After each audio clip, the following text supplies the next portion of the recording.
Come on, Amdala. Ya. Nikisema mnyati ande nama. Kwa matu kwa na kujina wala jazereka. Kwa ya kamera. Nima keba. Kwa yo, ngomere ma. Kwa mteso fa na chala. Ngomere. Ne nke fa katanye le sio to tama tubu kumie. Ça veut dire combien? Signale gate bewe. Yo, ngomere. Mitoba ngeke bule na.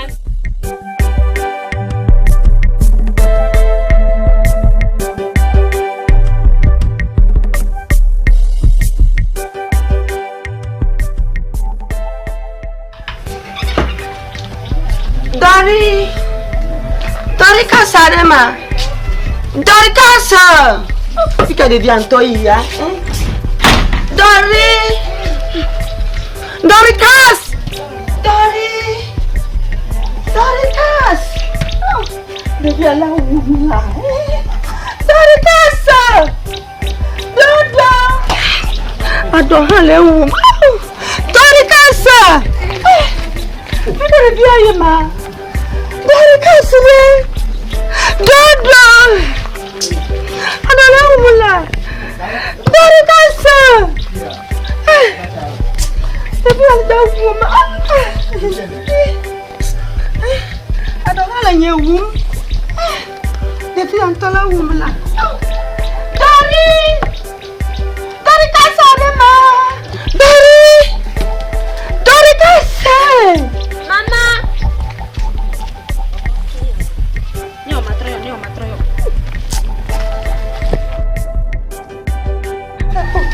Ada halanya vila la mula mama yetu kule kanu kati mama watu mananeo dari kasa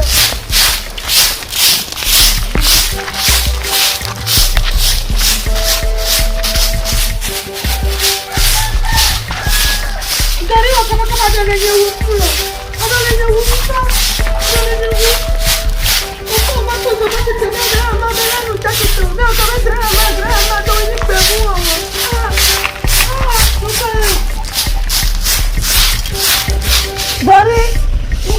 silence vous le gourmet là. Dari casa. Est-ce que les tu? Tu connais tout ça là, tu sais la maman.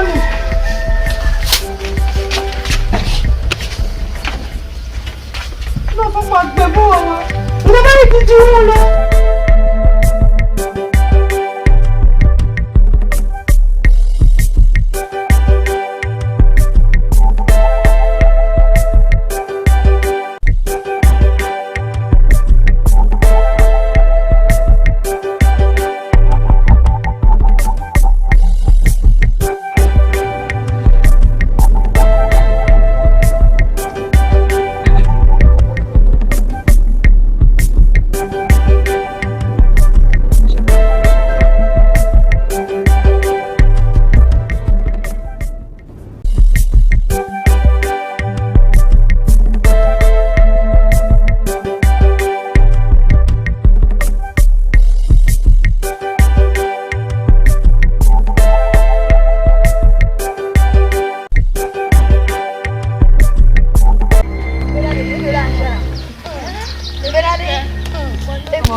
Tu kuziwa ngomjesi nyebele yangu akumpo benade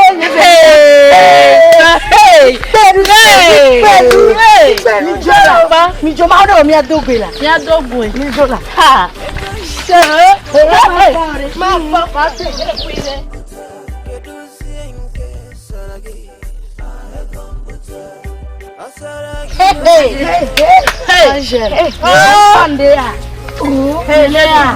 tu via msena nolo kwa sena wala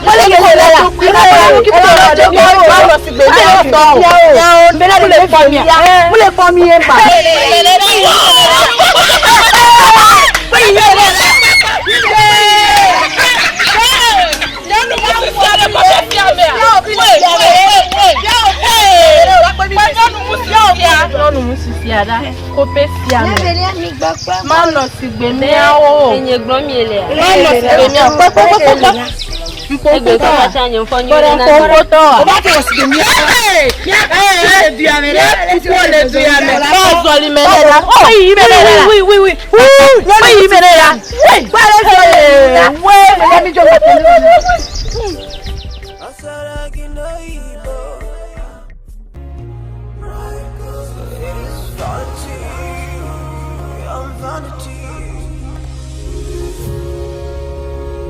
Mama.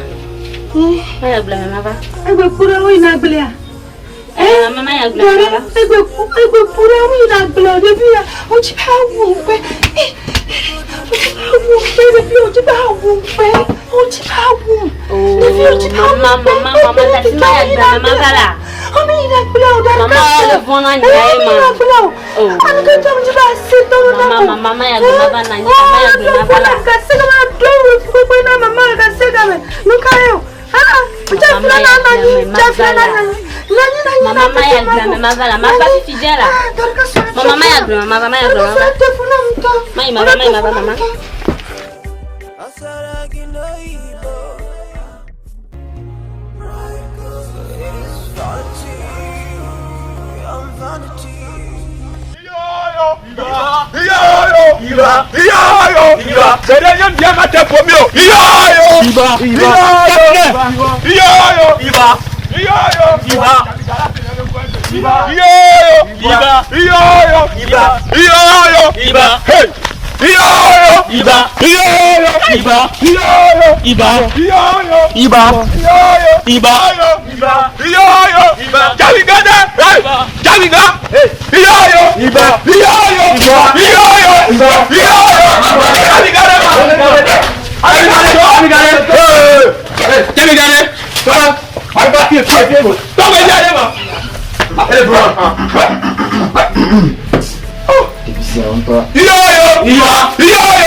Mais vient venant.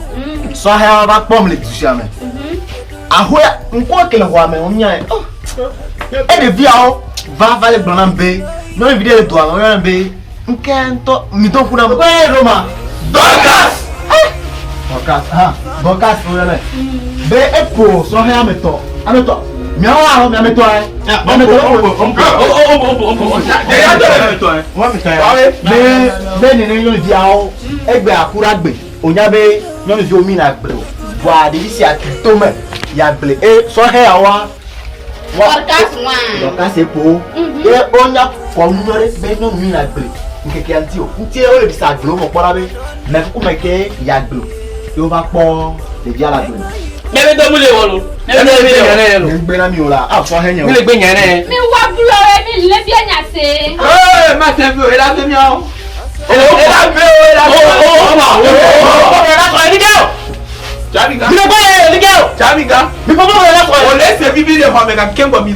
Est-ce qu'on pourquoi? Est-ce qu'on pourquoi? Ah, et voilà. Est-ce qu'on pourquoi? Voilà, mais quand il y a mes temps, il y a vraiment temps. Miao de quand il y a Oh, mais c'est que mais temps pour. Mais on a mis à l'autre temps. Si tu me vas, tu me vas bien très mal, c'est vrai. Nous quand les jeux qui me donnent les tapes à l'autre bien. Vous pouvez n'amener les filles. Chaliga, on doit la prendre avant. Elles sont là, Datio. Il y a pas mal de milliards. Il y a du baquet de maintenant. Datio, on y avait un bouna. Fiadua, Tony Fiat, que Fiangalia, et il y a le point Fiadua dit. Et ta, il y a ce bonnet magre là. Et puis il y a un homme, il y a un ton, il y a pas de dans le Fia, ben maman là. Ici à l'eau.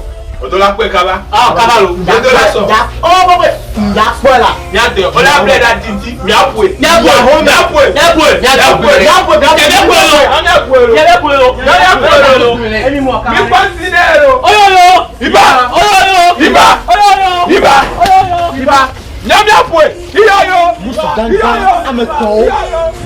Mousganga à me ton. Des différents pots. One ton, Léo de Dapa. Oh yo yo yo yo. Oh yo yo. Est-ce que tu as un est-ce que tu as Majo Poudui, Nangavion, elle a dévié Maman Bo, ne m'a pomponné. Ne Garoba, ne la bon, et via, il me dit, à tirer le doigt. Et de quand il y a quelque chose de doigt, et t'as ma Poudui, Fumava, c'est alors, et t'as ma va à ton coup, Akume Kodanam, soit, Akume Agnon voit. Et que c'est un vidéo aussi à Jabale Bena Kumianam. Nous que déjà attendons.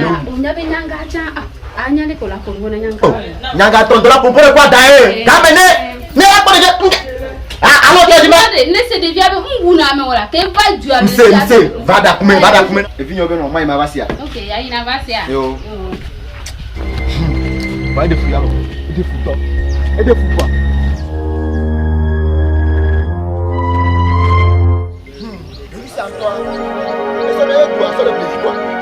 Les faux, Amichio, Didio, Américain, quoi, la peau.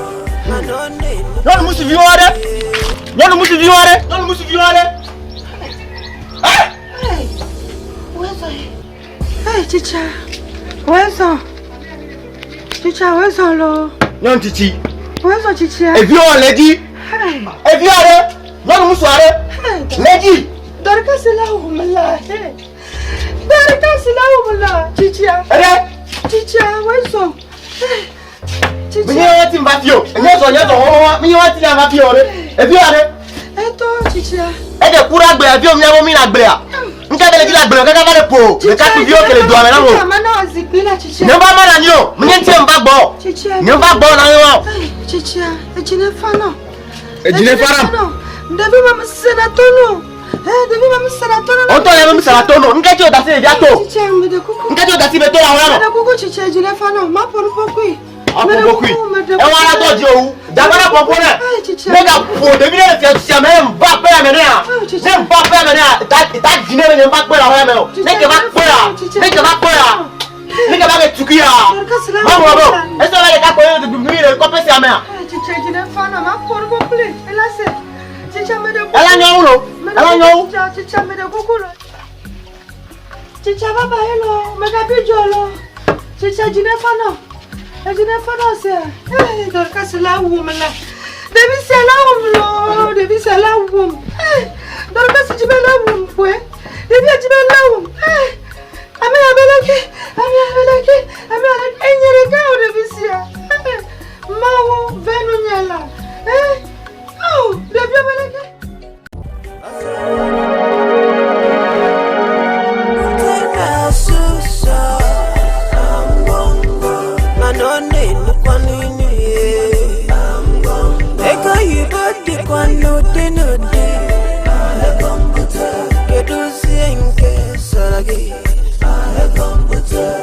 Asaragi no ibo.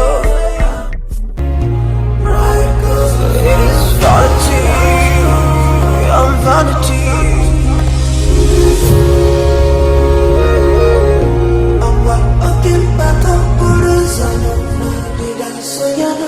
Soñando, me quedo mañana, me quedo.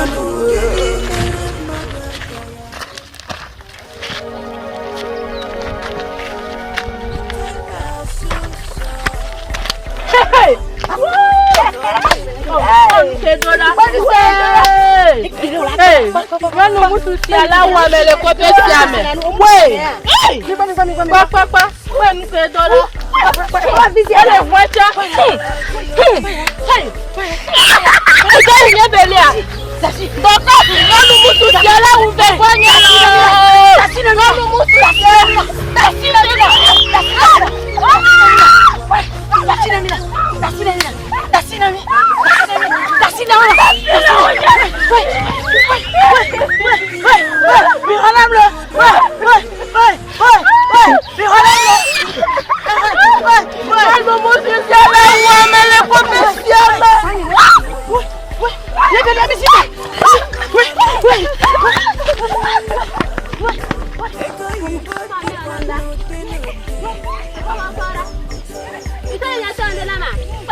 Mais ma bois, mais ma note est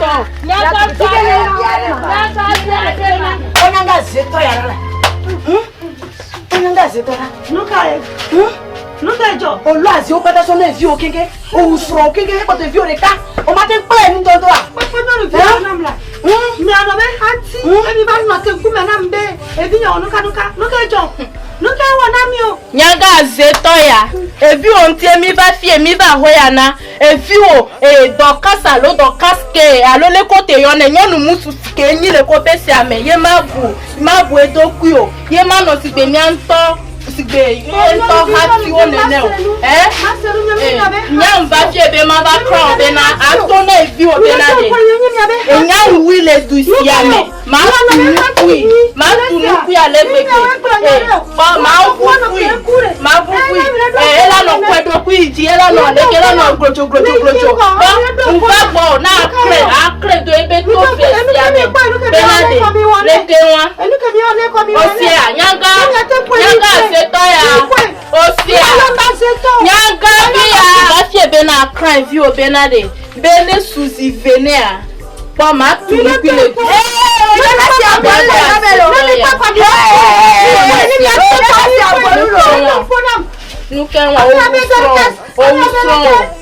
on a vu à Zétia.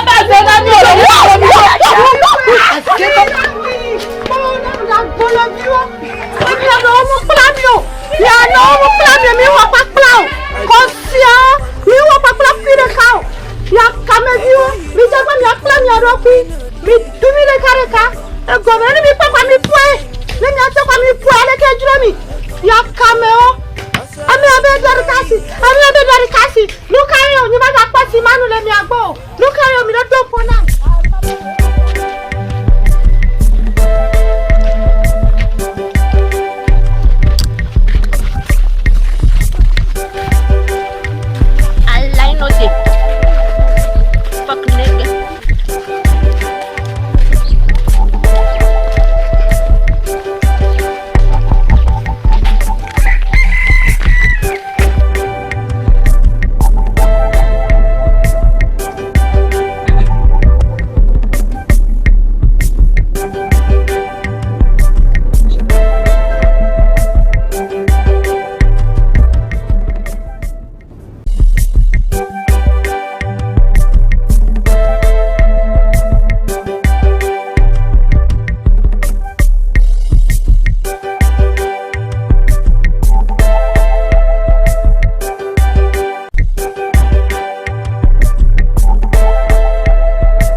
Mama la bien.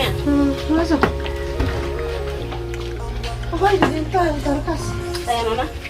Pas de dîner là. Et on va aller tout moi tigrer nam la fille. Les zoom. Nous on a des vidéos on va les pour couper nam. Nous on va comer. On le vient mettons. Nyam do hala ko ko pe amolo. On le vient mettons. E ben que maman nous la ve havi. La ve havi mettre mi. On le vient. Ala naba. Mini. On le vient. On va les zoom les filles. Les ça c'est maintenant.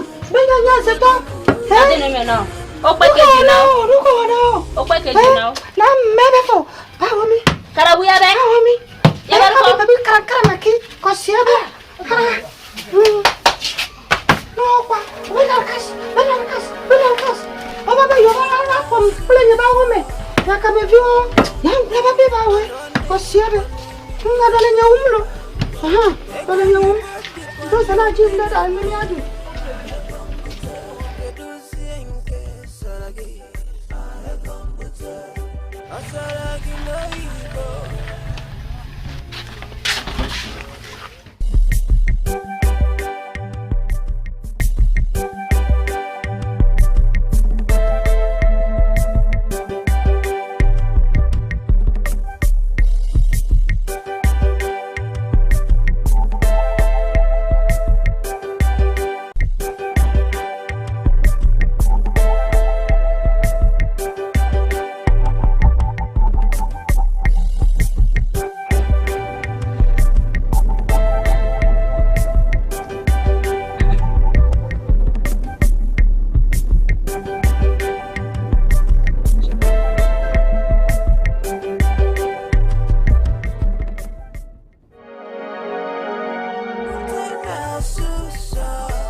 Nanye!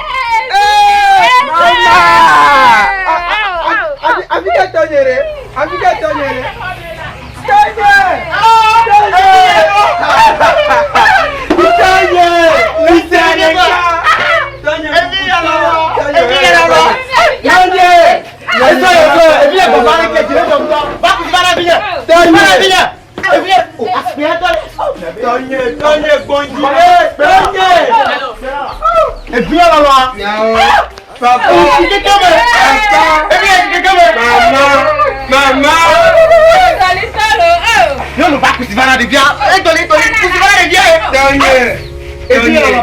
Mama, akbe.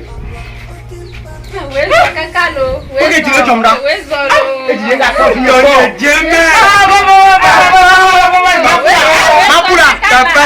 Mama.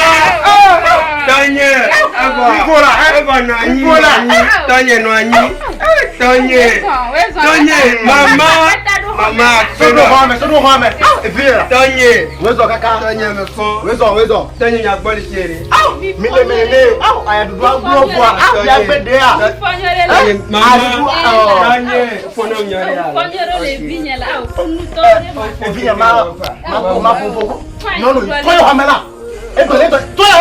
Oh, Tonye, plonner, maman. Tonye, avant bonjour. Déjà, papa, non, regarde pour où est là. Tonye,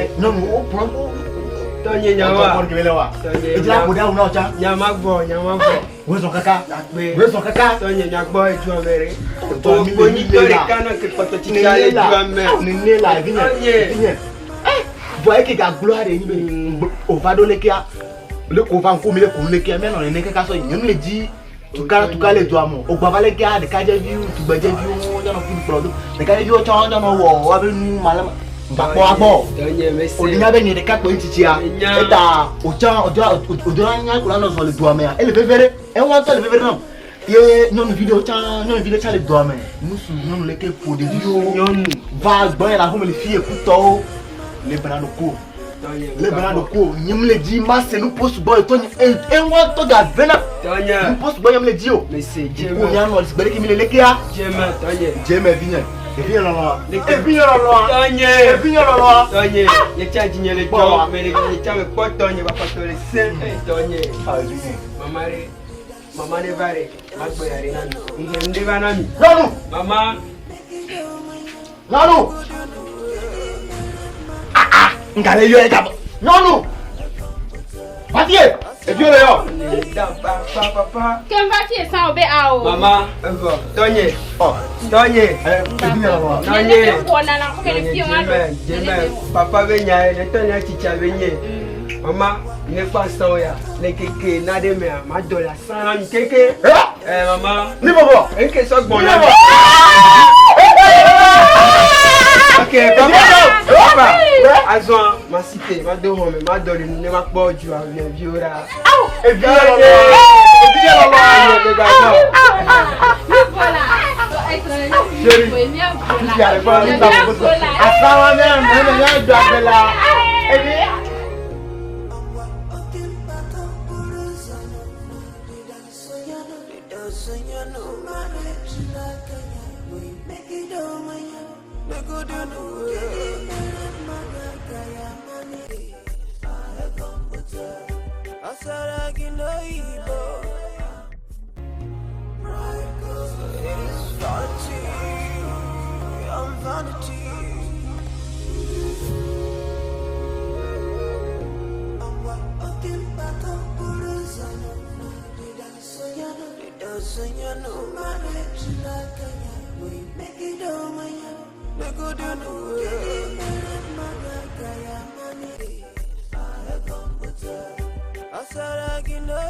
No, mi se ben keo.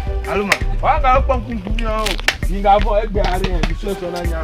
De ja ne ba ko. Yo to me ko le be bodo me bodo ka ko. Ha ba me nye to e. Wa no harenti. No har ngba to. Le ke nyom dike e de kum la ta go me na pa la ti be la punya nya. Ja to mi ma. Ni to yo ni o ja ke do ne ku na evide. O ja ke do ne ku. Bo do ne ore. Le no te ku. Ya si ve me. Are nya to nim le po wa. Aluma. Champion of Wari. Amega de kala.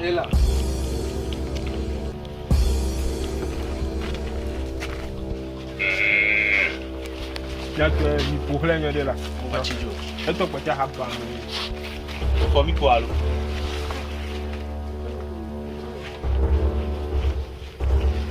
Amekani kawa kwa dawa.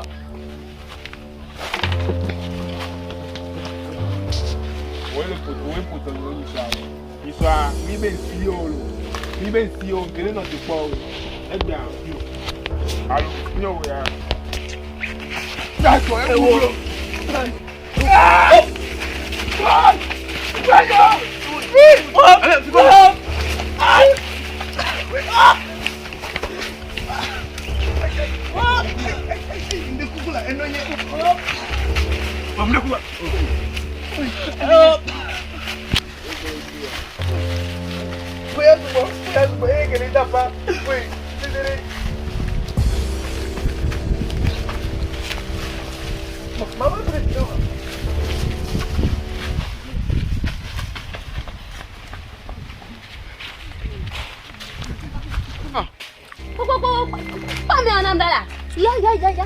Nikisema mimi ndo mama.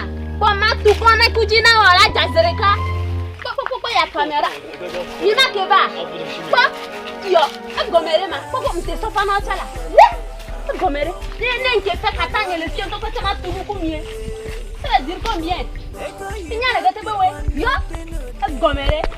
Mi toba ngeke bule nami.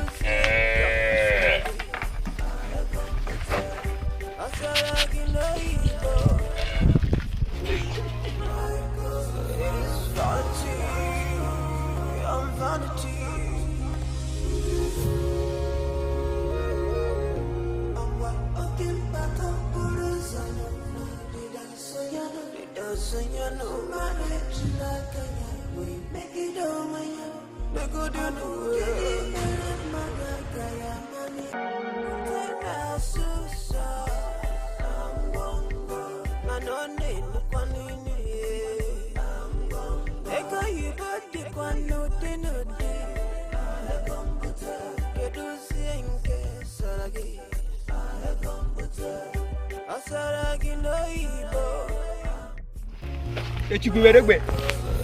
Mohagbe. Wow. Allez quoi alors? Dorcas. Il y a Roger au yana. Il y a mais il est tué là. Et me quoi que va y a et donc quoi. Nous matin avec moi mais trop pas boy. Les matchs ici quoi. Et tu as le tout à faire.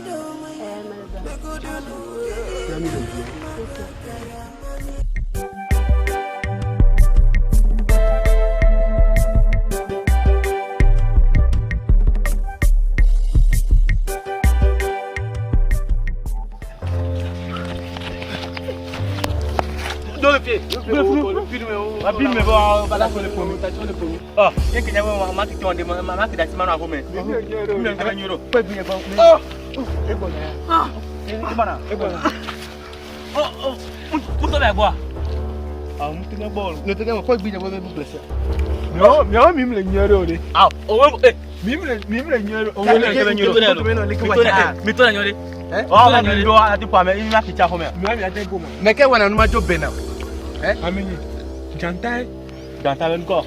Wablo. Me ko numa jo bena. E ko mi ba ma bi be me na ho me biro aga be. Wo e ke fe ma. E jo dawo. Le ke de ta so be yo ni ne. Ikil pa ke di family. Sonam. Se ba wo. Wo hawo. Hawo. E ba lo. E pa ke ti na mi mpo. E pa ke ti na mi mpo. Mi to mi ate ko no te ko be na. Ile kare me ke jo. Ole fi e janta lo. O bo me mi to o. E kare ba nya nyiri ka. Wa ame ari po nya ke de mo be ni ka ba ene gbo ke olo. Nko. Aga ba ku lo la. No ba no e gbo gari yen ba no.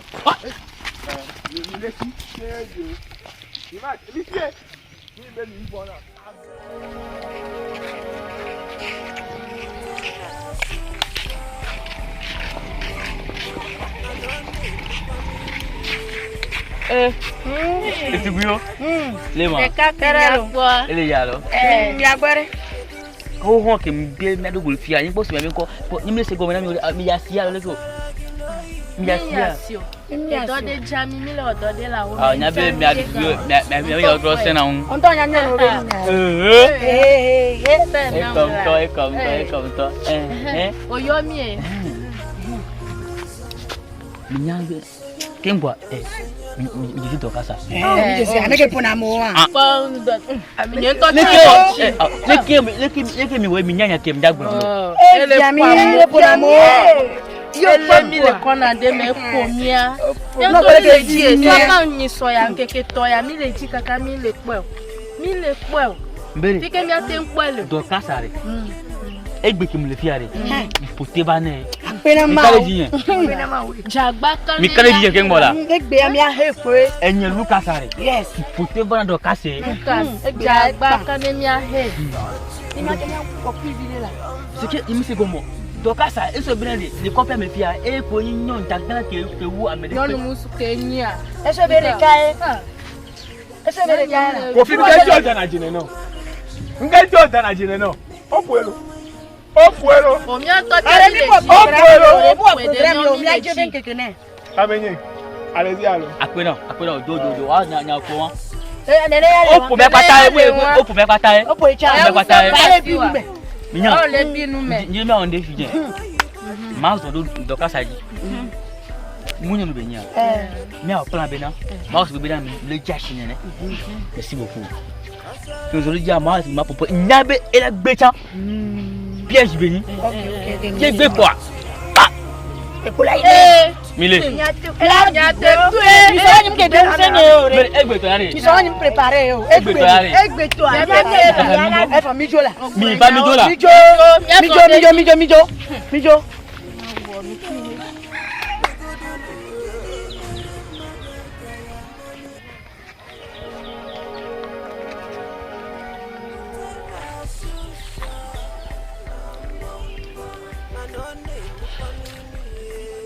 Là.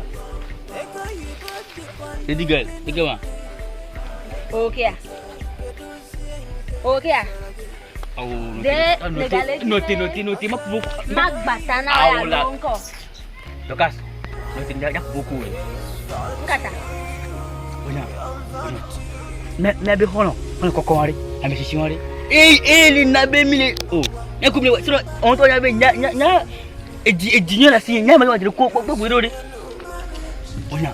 Hey. Ngwa keto na ma nyiko Dokas ganyi sim kan Lucas. Noti wa popo no Kengwa la. Magba ti no fi fi jan. Oh, noti. Magba ko ta me no fi fi jan. Sigbe musu. Mag du to no. Oh, Dokas so la. Ya sigbe musu ki no be nya ko se go melo. Ko so me fia. On to nya be na eto nya ete lesi. Ete stress. O to jisi swaga boy. O to nya be do me fie. Enye Lucas ye. Mo ya ma ke gbe agbe la ti na na. Enya. Lucas, God have punished you. Hey. Egbe to ambona welo. Lucas, God have punished you. Benare. Ponamda. Enyozua. Ponamda. Enyozua. No hablo.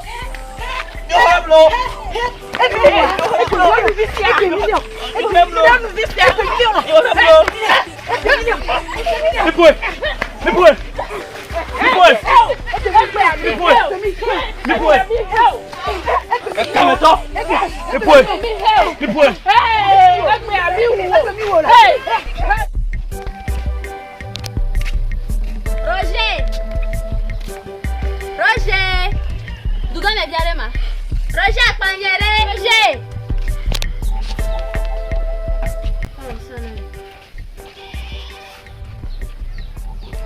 Dekun la po Roger.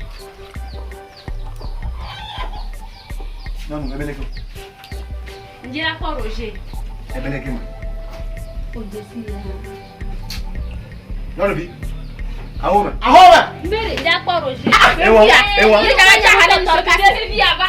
Ye mi susu anya muto. Roger ya bo wa gbe. Roger ke ba bela to asan na ma. O bo la gbe. To la ho na. O desi o. No, to la ho na. Ya me keke kan ko. No, to la ho na. Nani ke pre ko do. Hey! To la ho na. Nyejo. O desi o gbe vi o desi o. Ah, lo na gbojo. Ah, fa gbe mi abe vi o. Ke ni so mi abe vi boba. Fifia. Ye. Nije blanc kejo, mais le homme que les allons donc va laisser vidéo. Yo ole xomere oyowa. Oh, mais ça me va fier. Kejo, mais que va dire? Oh, miao. De kaja ko gbova ho amere nya ken gboro. Oh. Ko gbova re nya ken gboro no. Musenya ko gboro. Tonye mais que va dire? Mais que va dire? Ye obenu ko. Nyole vi musu wa ken gbebe hanawa. E ga baba fire. Dans le cas ça, oh Tonye. Ah, même si ba Tonye, dans le cas sur les hollandais bébé moi. E ho na bebere. Oh, va ko pe amea. On pa mere to la to haku. Don kat no musu wa ko. Tonye. Je vois que va blé du amena mi ke Non, mi jemera. Mila. On me nyana de yone na ore. De dem lo nu yore mi ore pompo kuwe o kwa likiriki. Kusuwe ba te gbe won we. Ya, mi jole me ne ya. Oh, Tonye. Mejo dina fika veto. Oh, bonu. Roger, o ja claro. Oh, that's it. Ha! Solo que mostró yo.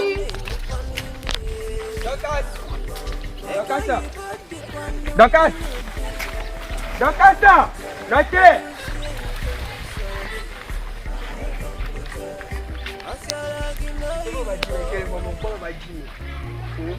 Nkojo Tonye kunonya nkejo. Na mnya lo onya bebe munyi gbonene. Nyam senyar ko gomore nyam baba ma biota o nyam do de nyam senyar ko gomore nyam wa pata.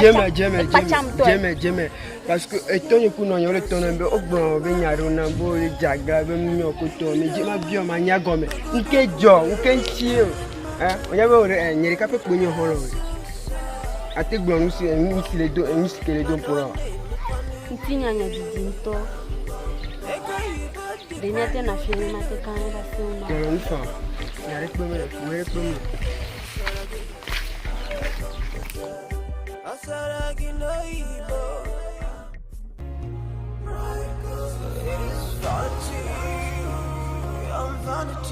Ale querer vetro hiro.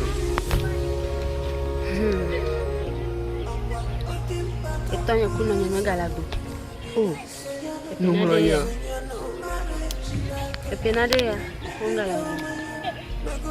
Mata ye majagane kedo. Ela bena nyevele omgala na omolo na nule ntinyo.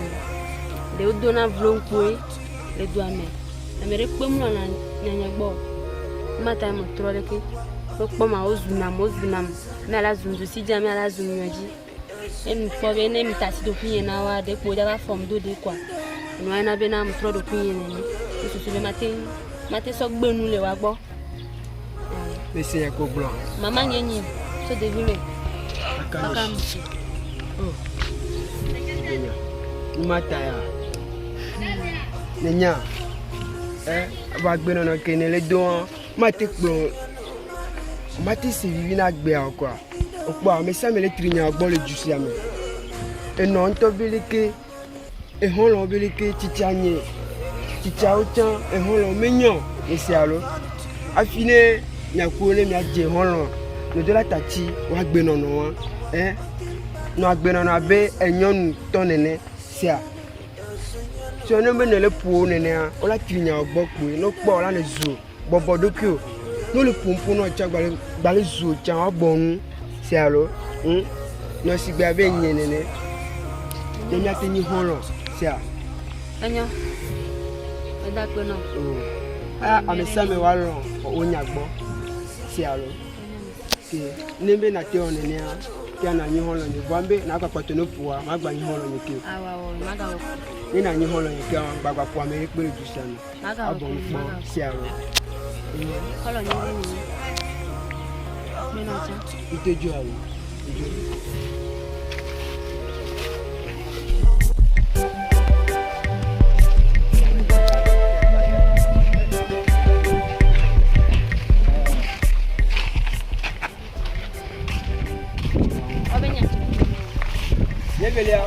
Mi va. Oh, comment que ni va.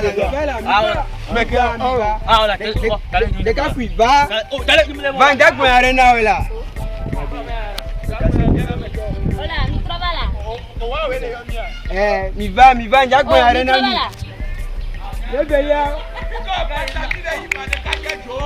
Mi travala, ella gbonyare pona mi ela. Hola, mi travala, déjale kwa kola. Mi va. Mi va. Ni va là, mi va pas là. Jenko là. Baba. Oh, yeah. Oh, kala. Yi. Nous avons Donc au Kenani allo. mais comme il est bon non. Wa, yo. Kale. Wa. Dans le cas ça. Ah. Do kasu. Donc on l'a mi bandité là, mi bandité là. Mi bandité là, mi bandité. De tu gars mi le bon non. E gbo yan re nam. Voici filé hein. Il va pas bonner olo. Il va pas bonner. Il va le pour me le pele ju an. Ame amunyo. Ah oh, mo ga be nyawa e hono nye be yin. Mi ti aro. Kale pour me ko. Liko dum le pa mo. Mi gba fon, mi fo ne. Serva mo jojo eji. Mi serva mo jojo eji. Mi gba ti zu cha mi ja pu mi o. Fifa enyan ke tonya gbe. Mi ti je hono fan lo. Ya je hono. Enya gbe a. Mi gba fon ne o. Mi si alo. Dans le cas ça mi fait améliorer bénéfice. Et trop fifi. Kwa kaka le na wasi. Mi gba fon ne mi si alo. Ne velia mi va la so gbe me ni hono la, mi ni hono ti wa. Owe fom lo. Va. Mo be san be nyala. Va. Me jibena. Ba. Va là. Ame mi atora tena mi asifa pare lo. Na ola tempo sabana fa. Ya opo. Me jibena O mpo. Mi azu honlo. Dogbe ne. Le gavon boy. Amegan. O si wulo. Ya mi ndek pe be nya. Yo ka si po lo ba. Mi aje honlo be nya be isi aro. Ki ama. Ya tempo mo lo. Donc so gbe jane mi pe are mi abe honlo mi abe honlo be ni. Mi apeta mi trozu honlo. Okay, foga. Ncha etonye ni titi are ka kele ju ame. Oh! Etonye o. Titi apa? Etonye re ka o. Mata. Eva, honlo nyo. Okay, what's up? Akuna olo. We pero.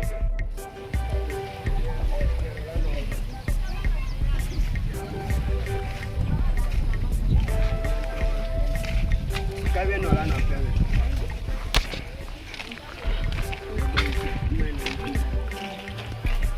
Maman la femme. Boy a feme. Yo, maman bonsoir. Bonsoir. Maman. Maman. Non, ni.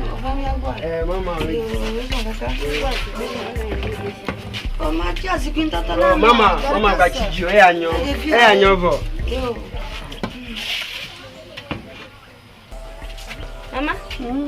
E hono nye won. Ebe ezabe la ba dogbe na. Àwọn ìfìyàn pẹ́ lọ. Isu agbo. Mo ti tọ́ fún. O fon keke mama. Okay, mama. Ni abi omo lo. Baba mayira mi sia. Mama. Baba mayira mi. Ma o mayira mi sia. Agbe na nyona mi. Mi ayi nko. Mi sia. Yo mama. Mi ayi nko. Mi o nu nyere lo. Agbe na osta. Agbe vinye. Mama. Agbe lo. Mama, gba don fona ro ki o mama. Mama na nifa. Nyawa. Mama. Enyo, ojole mi agbo. Mama ma te se mo di na ta. Baba kabalo.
Asaragi no